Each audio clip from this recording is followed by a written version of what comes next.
ဟုတ်ကဲ့အားလုံးမင်္ဂလာပါဗျာနော်အားလုံးပဲမင်္ဂလာပါနော်ကျွန်တော်ဒီနှူးမင်္ဂလာကဏ္ဍမှာ6ထိပ်နော်အဲ့9ရဲ့နှက်က6ထိပ်ဒုတိယအကြိမ်မြောက်မှာနော်အဲ့တော့6 6ထောက်တာနော်အဲ့ဒီ6 6ထောက်တော့မယ်ဆိုလို့ရှိရင်တဲ့သူကဒီ3နောက်ပိတ်နဲ့ဒီနောက်ပေါင်းနဲ့က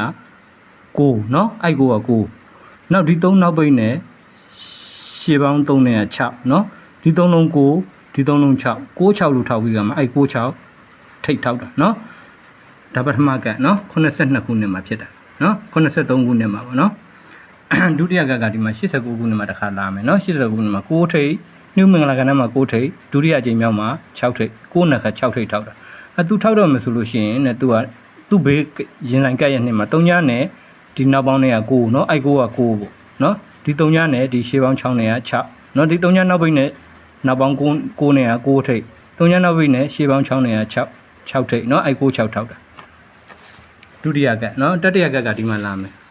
တတိယကအခုနှစ်ထဲမှာလာဖြစ်တယ်နော်နှူးမင်္ဂလာကဏ္ဍမှာ6ထိပ်စီဒုတိယနှစ်ကြိမ်ရောက်မှာ6ထိပ်9နှစ်ခါ6ထိပ်ထောက်တာနော်9နှစ်ခါ6ထိပ်ထောက်သူထောက်တော့မယ်ဆိုရင်သူရှေ့နှစ်မှာသူကဒီ9နောက်ပိတ်နဲ့နောက်ပေါင်း3ညနဲ့က9အဲ့9ကထိပ်နော်ဒီ9နောက်ပိတ်နဲ့ဒီရှေ့ပေါင်း9နဲ့က6နော်အဲ့6က6ထိပ်နော်ဒီ3လုံး9ဒီ3လုံး6လို့ထောက်ပြီးကမှ9 6ထောက်တာနော်ဟုတ်ပြီအင်းဆုံးပြောချင်တာအဲ့နှစ်ထဲမှာတဲ့6 6လို့ထောက်လိုက်တာနဲ့တပြိုင်နက်တည်းတဲ့သူကအဲ့နှစ်ထဲမှာသူက668ဆိုတော့ကဏ္ဍတစ်ခွက်နော်နောက်ကြတော့9ခုခုဆိုတော့ကဏ္ဍတစ်ခွက်2ခွက်နော်ပြီးတော့353ညဆိုတော့ကဏ္ဍတစ်ခွက်3ခွက်93ညခုဆိုတော့ကဏ္ဍတစ်ခွက်4ခွက်642ဆိုတော့ကဏ္ဍတစ်ခွက်5ခွက်လိုက်ထွက်တယ်ကဏ္ဍ5ခွက်လိုက်ထွက်တယ်နော်668က353ညရဲ့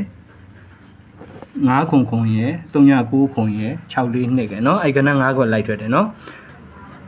ဒီ6 6ထောက်ထားတဲ့နှစ်ထဲမှာလည်းအဲ့တိုင်းပဲ8 9 6ဆိုတော့ကဏ္ဍတစ်ခွက်353ညဆိုတော့ကဏ္ဍတစ်ခွက်2ခွက်နော်2ခွက်ခွန်5ခုဆိုတော့3ခွက်6နှစ်4နဲ့ဆိုတော့4ခွက်3ည9ခုနဲ့ဆိုတော့5ခွက်နော်အဲ့ကဏ္ဍ5ခွက်လိုက်ထွက်တယ်နော်အဲ့တော့အခုဒီတတိယကဒီနှစ်ထဲမှာအဲ့ကဏ္ဍ5ခွက်စလုံးမထွက်သေးဘူးနော်အဲ့ကဏ္ဍ5ခွက်စလုံးမထွက်သေးဘူး3ညခု698က353ညရဲ့3ည9ခုရဲ့5ခုခုရဲ့642ကနော်အဲ့ကဏ္ဍ5ခွက်စလုံးမထွက်သေးဘူးเนาะအဲ့ဘာကြောင့်ဒီကဏ္ဍ5ခွက်ထွက်ရမလဲလို့ပြောထားတယ်ဆိုတော့မိမိတို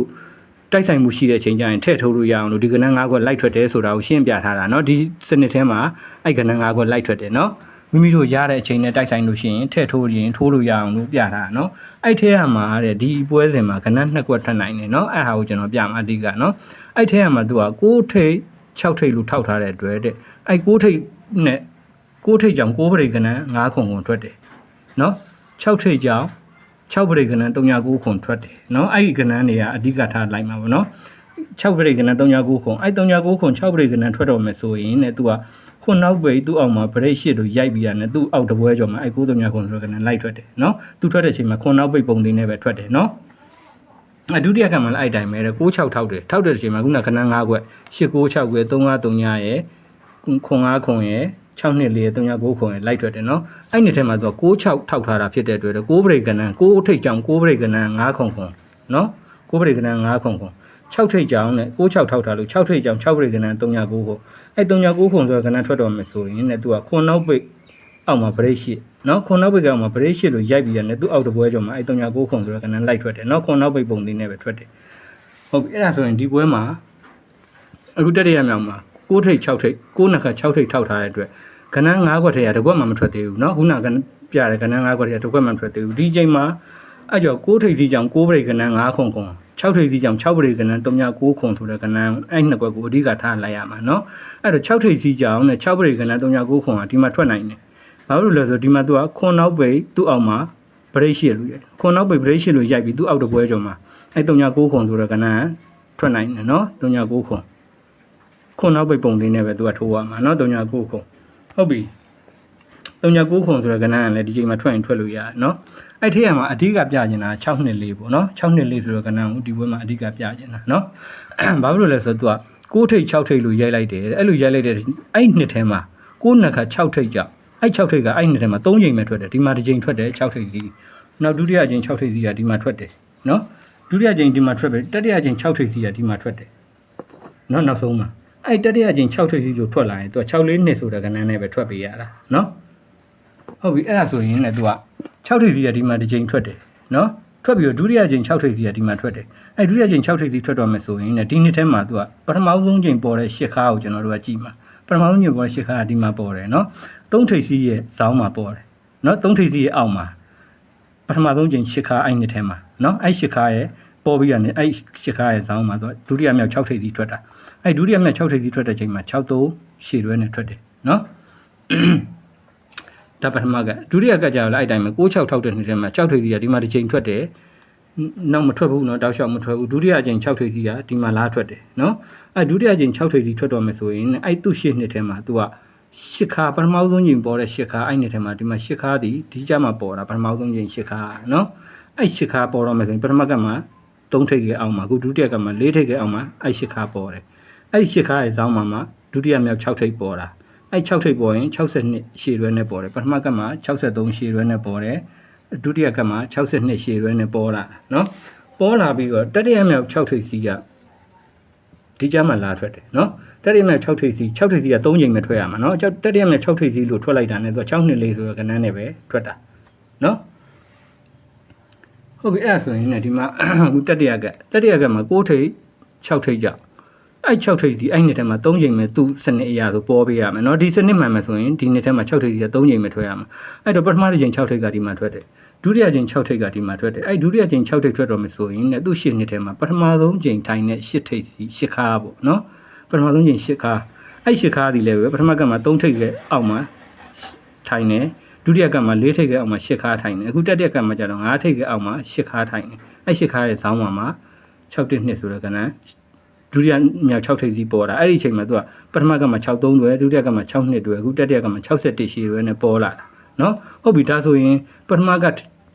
ချိန်6ထိပ်စီကဒီမှာပေါ်တယ်ဒုတိယချိန်6ထိပ်စီကဒီမှာပေါ်တယ်ဒါဆိုတတိယချိန်6ထိပ်စီကဘယ်ချိန်မှာပေါ်မလဲနော်အဲ့တတိယချိန်6ထိပ်စီလို့ပေါ်လာခင်6-2နဲ့ပေါ်မှာနော်အဲ့တော့ဒီချိန်မှာကျွန်တော်ကတတိယချိန်6ထိပ်စီကိုဖန်ထားတယ်နော်